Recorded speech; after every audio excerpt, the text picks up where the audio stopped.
Salut Nico, c'est Emony RCGH68 pour ton Hyper SSTE fini. Non, alors ce ne sont pas tes roues puisque j'ai vite mis les autres roues pour aller tout à l'heure faire un essai routier. Enfin, si à un moment ou un autre je trouve un petit bout de route pas trop dégueu, pour voir si tout est bien réglé. J'ai fait ta carreau, tu voulais un peu le style d'origine, j'ai donc essayé de faire un peu le style d'origine, donc asymétrique, avec différentes couleurs. Tout ce que j'ai pas mis c'est le gris, puisque j'en avais pas, j'avais du gris trop clair, et je suis pas super content du résultat.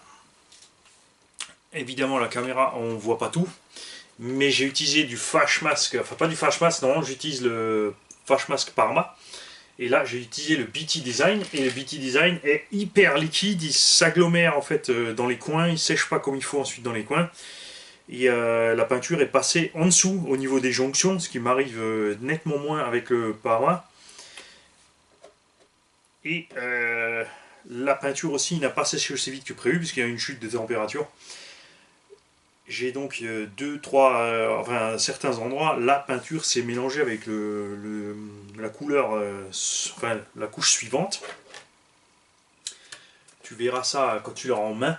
Évidemment, quand on roule, ça se voit pas, et la consolation toujours pour moi, pour le peintre, c'est que la première carreau est généralement celle qui vit le moins longtemps. A été toilée, je t'ai mis des mousses devant et derrière parce que la carreau touche les tourelles, tu vois les empreintes dans les mousses d'ailleurs. Donc elle touche ici les tourelles. Tu as, comme il était fourni, le condensateur qui est intégré donc sur la prise, le câblage qui est monté assez à plat.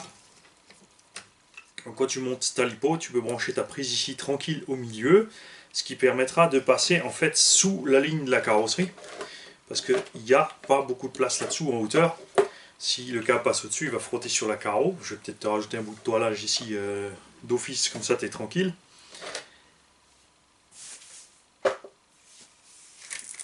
Je vais enlever les petits circlips qui se baladent ici. Viens à moi. Voilà. Alors, le Savox 1267 installé, je t'ai installé donc une corne de cerveau alu, parce que celle qui livrée était en plastique, avec un cerveau avec autant de puissance, c'est dommage. Le câblage a été posé de façon à ce que tu puisses rapidement accéder, enlever l'électronique en fait sans te compliquer la vie. Donc là tu enlèves 4 vis qui tiennent le bac à batterie. Le variateur a été mis au double face sur le bac à batterie, mais pas seulement.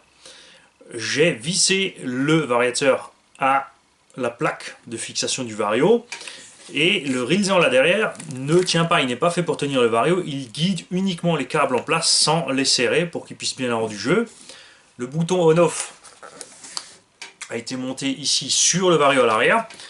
Donc je répète, tu enlèves les 4 vis du dessous du bac à batterie, tu enlèves les 4 vis qui maintiennent le cerveau, la biellette de direction, et tu as toute ton électronique en main. Donc le batterie vient avec le variateur, enfin évidemment débrancher le moteur. Le rilsan ici, pas besoin de le couper, tu le pousses en arrière, tu pourras passer les câbles sans l'enlever. Récepteur, cerveau sont fixés ensemble. Tu pourras donc poser ton électronique à côté, 2 petites vis pour sortir le moteur et son chariot, et ton châssis et ta poêle pour l'entretien. Beaucoup plus pratique que de passer les câbles à tir à rigout dessus, dessous, etc. etc. J'ai pas mis d'antenne non plus, la réception est largement assez bonne avec les radios qu'on a aujourd'hui, donc tu feras des essais, mais je m'inquiète pas du tout, j'ai fait ça des milliers de fois. Ça évite de devoir faire un petit trou plus dans un carreau, de toujours devoir passer l'antenne dans son guide et arracher sans arrêt le petit caoutchouc au bout, et d'arracher aussi l'antenne à force de se retourner. Donc là elle est tranquillement dans la carreau, risque rien comme elle est montée sur le petit ressort. Ton pignon de 15 est installé.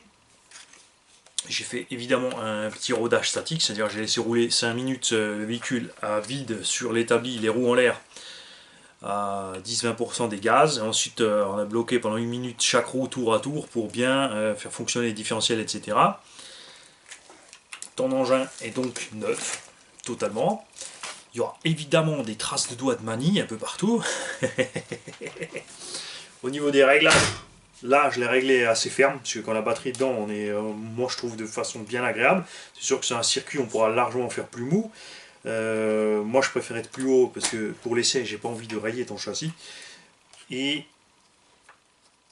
au niveau des réglages de train, il n'y a rien à faire, tout est arrivé bien réglé, aucun souci à ce niveau-là.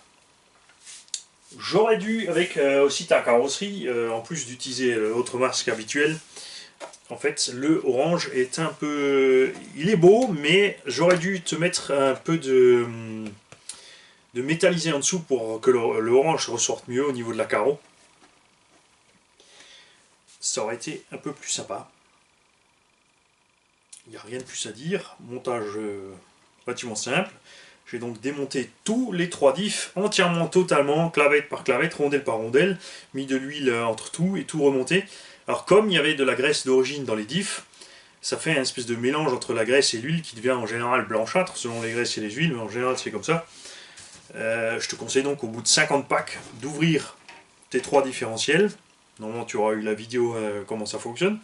D'ouvrir les 3 diffs et de les vider entièrement, de les nettoyer et de tout remonter avec de l'huile fraîche. Enfin en général, tous les 50 packs ça fait pas de mal, enfin ça dépend toujours de toi comme tu roules. Si tu roules cool en 4S, il n'y a pas de souci, c'est sûr. Si on roule en 6S et qu'on fait mouliner sans arrêt le diff central et le diff avant, évidemment il faut ne pas hésiter à changer ses huiles. Quand je roule comme un goré, beaucoup qui me disent ouais, comment ça se fait que tu casses pas et que tu uses pas. C'est parce que quand je roule comme un goré, c'est-à-dire quand je mets le pied dedans et que je fais mouliner mes roues avant et que le véhicule reste à cette hauteur là avec les roues avant qui prennent le triple de taille et que toute la puissance fout le camp devant, en fait généralement je change mon huile tous les 5 à 10 packs, tout simplement pour éviter toutes sortes de problèmes d'usure préalable. Je vais donc emballer tout ça après avoir fait un petit essai routier, simple, hein, pas de plein gaz ni rien, c'est pas le but. Juste voir si en dynamique tout est bien réglé. T'emballer tout ça dans le carton. Je remercie encore une fois Monsieur Vartel de ce super pack qu'il a fait pour Nico. C'est super sympa. Puis voilà, profite bien de ta machine. Je te l'envoie... Enfin, à l'heure où cette vidéo sera dehors, tu auras peut-être déjà ta machine. Donc je te dis à bientôt Nico, on attend tes impressions dessus, pas sur la carreau par contre, comme dit, la carreau, c'est un look sympa, mais ça n'a pas marché comme jeu. Salut Nico.